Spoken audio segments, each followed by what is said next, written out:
Hello दोस्तों, एक बार फिर से आपके अपने YouTube चैनल बायोलॉजी मास्टर पर सभी का स्वागत है। आज हम फिर से एक आपके लिए मोस्ट इंपोर्टेंट क्वेश्चन का वीडियो लेके आए हैं जो आपकी परीक्षा की दृष्टिकोण से बड़ा महत्वपूर्ण है और साथ में आपके एग्जाम को, आपकी तैयारी को और ज़्यादा बेटर बनाने के लिए सहायता करेगा। तो आइए शुरू करते हैं। इसके अंदर मोस्ट इंपोर्टेंट 25 क्वेश्चन हम लेके आए हैं, तो सभी 25 क्वेश्चनों को एक एक करके पढ़ते हैं। सबसे पहला क्वेश्चन दोस्तों हमारे सामने है कि महिलाओं में कॉपर टीका स्थापित की जाती है। महिलाओं के अंदर टी आकृति कॉपर से धातु से बना एक उपकरण जो का स्थापित किया जाता है, तो ये एक गर्भ निरोधक, गर्भ धारण को रोकने का एक उपाय है। तो ये कहाँ स्थापित किया जाता है? तो दोस्तों ये महिलाओं के अंदर गर्भाशय के अंदर स्थापित किया जाता है। कहाँ स्थापित किया जाता है दोस्तों?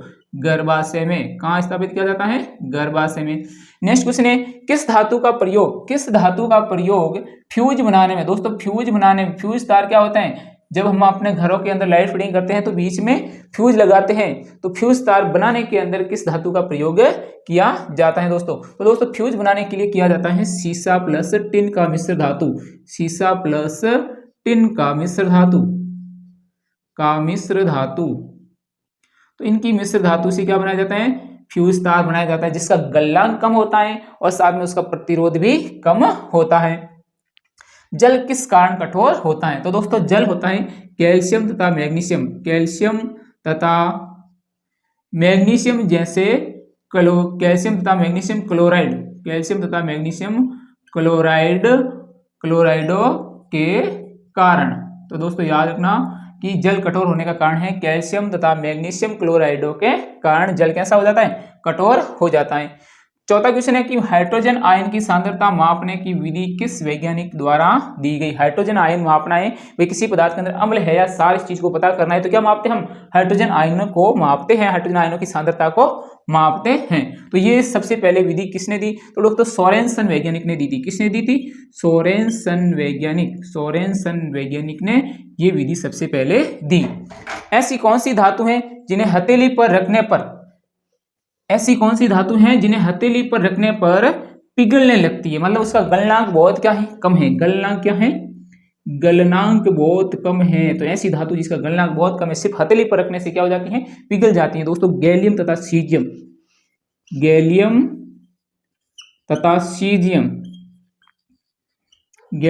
सीजियम ऐसी धातुएं जो केवल मात्र हथेली पर रखने से क्या हो जाती हैं? पिघलने लगती हैं। चुंबकीय क्षेत्र में विद्युत धारावाही चालक पर बल का विचार सबसे पहले किसने प्रस्तुत किया? तो दोस्तों ये एक वैज्ञानिक है, फ्रांसीसी वैज्ञानिक है दोस्तों, आंद्रे मेरी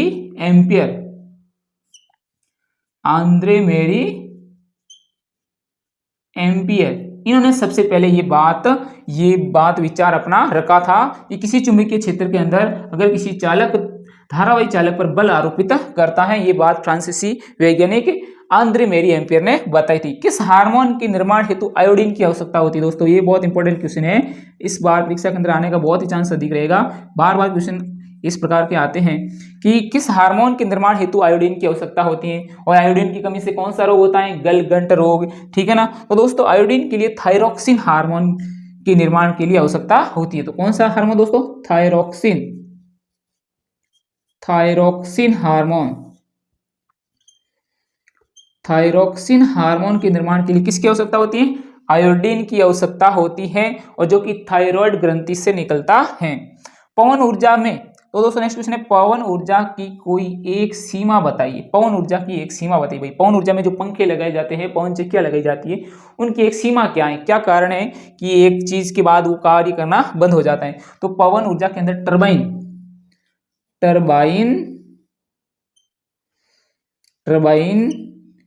की गति को या चाल को बनाए रखने के लिए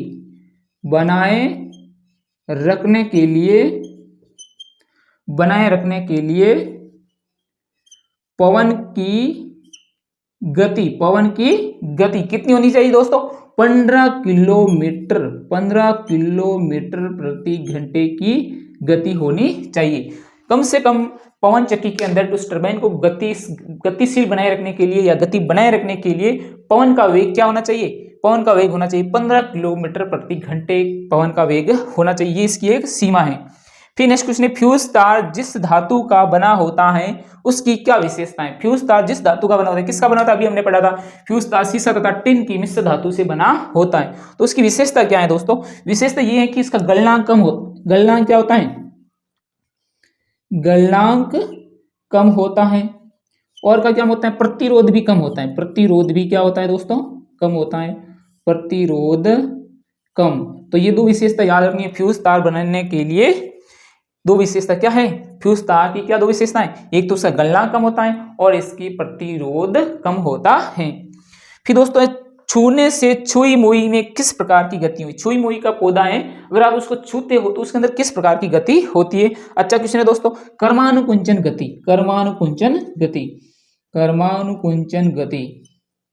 तो याद रखना दोस्तों, कर्मानुकुंचन गति होती है छुई मुई के पौधे को छूने से, ये भी याद रखना है। किन्हीं दो ऐसे अर्धचालकों के नाम बताइए जिनसे सौर सेल बनाए जाते हैं। जिनसे क्या बनाए जाते हैं दोस्तों, सौर सेल बनाए जाते हैं। तो दो ऐसे सिलिकॉन, एक तो हो जाएगा सिलिकॉन, सिलिकॉन, एक हो जाएगा जर्मेनियम, एक हो जाएगा जर्मेनियम। ये इस प्रकार की दो धातुएं जिससे क्या बनाए जाते हैं, सौर सेल बनाए जाते हैं। तो किन्हीं दो ऐसे अर्धचालकों के नाम बताइए जिनसे क्या बनाए जाते हैं, सौर सेल। तो एक तो सिलिकॉन, एक जर्मेनियम। फिर दोस्तों नेक्स्ट क्वेश्चन है गैल्वेनोमीटर का क्या कार्य है। ये बहुत अच्छा क्वेश्चन है, आपको पता भी होना चाहिए कि गैल्वेनोमीटर का क्या कार्य है। तो किसी परिपथ में विद्युत धारा को संसूचित करता है। किसी परिपथ में, किसी परिपथ में, किसी परिपथ में विद्युत धारा को, विद्युत धारा को संसूचित, किसी परिपथ में विद्युत धारा को संसूचित करता है। मतलब किसी परिपथ में विद्युत धारा है या नहीं, इस बात का ये पता लगाता है कौन, गैल्वेनोमीटर। नेक्स्ट क्वेश्चन है 13 नंबर क्वेश्चन, ऊर्जा संरक्षण का नियम लिखिए। ऊर्जा संरक्षण का नियम क्या है। तो दोस्तों ऊर्जा हमेशा सुरक्षित रहती है, ऊर्जा को ना तो नष्ट कर सकते हैं, ना ही ऊर्जा को उत्पन्न कर सकते हैं, ऊर्जा को एक रूप से दूसरे रूप में स्थानांतरित कर सकते हैं। तो ये हमारा नियम हो जाएगा, ऊर्जा को ना तो उत्पन्न किया जा सकता है और ना ही नष्ट किया जा सकता है। ऊर्जा को एक रूप से दूसरे रूप में स्थानांतरण, स्थानांतरण या एक रूप से दूसरे रूप में बदला जा सकता है, किया जा सकता है। तो दोस्तों ये आपको समझ में आ गया ऊर्जा संरक्षण का नियम क्या है, कि ऊर्जा को ना तो हम उत्पन्न कर सकते हैं, ना ही ऊर्जा को हम नष्ट कर सकते हैं, बस एक रूप से दूसरे रूप में परिवर्तन या परिवर्तित कर सकते हैं। साइक्लोपेंटेन का सूत्र लिखिए दोस्तों। साइक्लोपेंटेन क्या होता है, साइक्लोपेंटेन के अंदर पेंटेन 5 कार्बन होते हैं ना दोस्तों, तो C5H10 ये साइक्लोपेंटेन का सूत्र हो गया।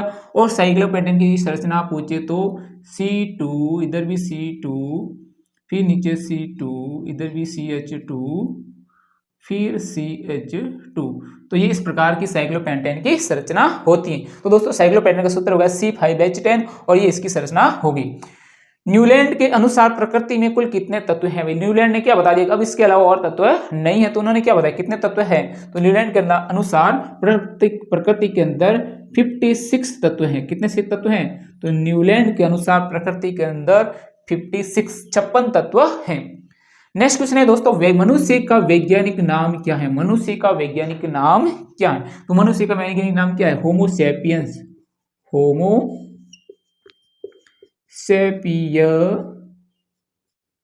होमोसेपियंस। फिर आर श्रृंखला में कितने प्रतिशत ऊर्जा एक पोषी स्तर से दूसरे पोषी स्तर में स्थानांतरित होती है। अच्छा क्वेश्चन है दोस्तों, आपको पता भी होना चाहिए आर श्रृंखला में कितने प्रतिशत ऊर्जा है जो कि एक पोषी स्तर से अगले पोषी स्तर में स्थानांतरण होती है। तो दोस्तों ये 10% होता है। कितना प्रतिशत होता है, 10% ऊर्जा होती है जो कि एक पोषी स्तर से अगले पोषी स्तर में स्थानांतरण होती है। नेक्स्ट क्वेश्चन है, प्रकृति का सबसे कठोरतम पदार्थ क्या है? प्रकृति का, इस प्रकृति के अंदर सबसे कठोर पदार्थ क्या है? तो दोस्तों प्रकृति का सबसे कठोर पदार्थ है हीरा। क्या है दोस्तों? हीरा है जो कि प्रकृति का सबसे कठोर पदार्थ है। नेक्स्ट क्वेश्चन है पीएच स्केल का शाब्दिक अर्थ क्या है? पीएच स्केल से आप क्या समझते हो? इस पीएच स्केल का मतलब क्या है? तो दोस्तों पी का अर्थ होता है पूषांश। पी का अर्थ क्या होता है दोस्तों? पूषांश। पी का अर्थ होता है पूषांश और इसको हिंदी में बोलते हैं पी का मतलब शक्ति। क्या होता है दोस्तों? शक्ति। और एच का मतलब होता है हाइड्रोजन आयनों की संख्या। एच का मतलब होता है हाइड्रोजन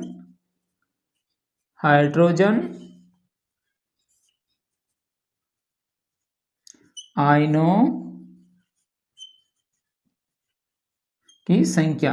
तो दोस्तों ये आपको प्रश्न समझ में आया होगा कि पीएच स्केल का शाब्दिक अर्थ होता है, इसमें पी का अर्थ होता है पूषांश, जो कि एक जर्मन भाषा का शब्द है। किस भाषा का शब्द है? जर्मन भाषा का शब्द है। जर्मन भाषा का शब्द है। और इस पी का अर्थ होता है पूषांश, जिसको हम हिंदी में बोलते हैं शक्ति। और एच का मतलब होता है हाइड्रोजन आयनों की सांद्रता। हाइड्रोजन आयनों की सांद्रता अधिक होगी तो अम्ल हो जाएगा, हाइड्रोजन आयनों की सांद्रता कम होगी तो वो क्षार हो जाएगा। सौर ऊर्जा पर आधारित दो संयंत्रों के नाम लिखो। सौर ऊर्जा पर आधारित दो संयंत्र क्या हैं? दो ऐसे यंत्रों के नाम बताओ जो सौर ऊर्जा से चलते हैं।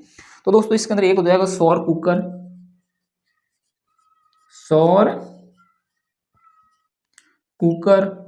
एक हो जाएगा सौर कुकर, सौर सेल, सौर सेल। तो दोस्तों ये दो उपकरण हो गए, सौर कुकर और सौर सेल।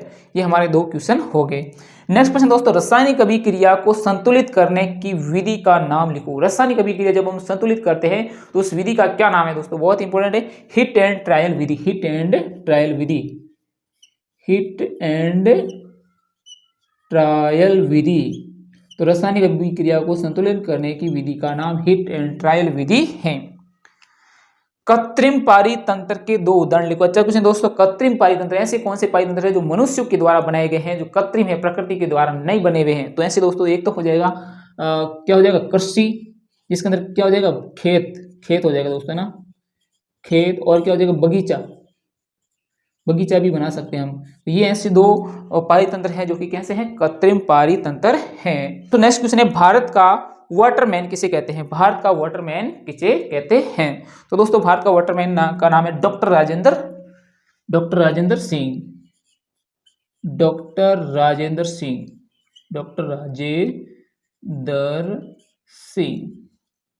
याद रखना दोस्तों, भारत का वाटरमैन हम बोलते हैं डॉक्टर राजेंद्र सिंह को।